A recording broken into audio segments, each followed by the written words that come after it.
சென்னை மதுரவாயல் பகுதியில் போதைப்பொருள் வைத்திருந்ததாக கைது செய்யப்பட்ட 10 பேர் நீதிமன்றத்தில் ஆஜர்படுத்தப்பட்டு சிறையில் அடைக்கப்பட்டனர்.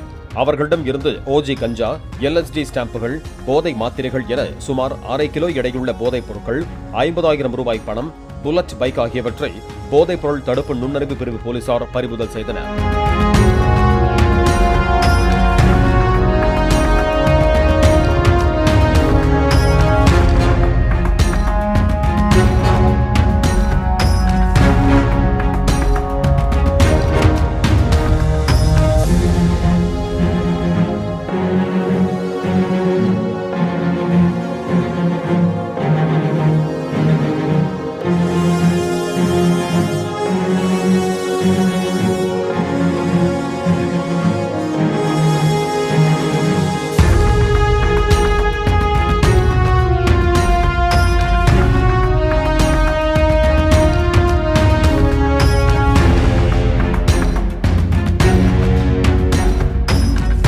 பிளே ஸ்டோர் மற்றும் ஆப் ஸ்டோரில் இருந்து பாலிமர் செயலியை QR கோடு மூலம் பதிவிறக்கம் செய்யுங்கள்.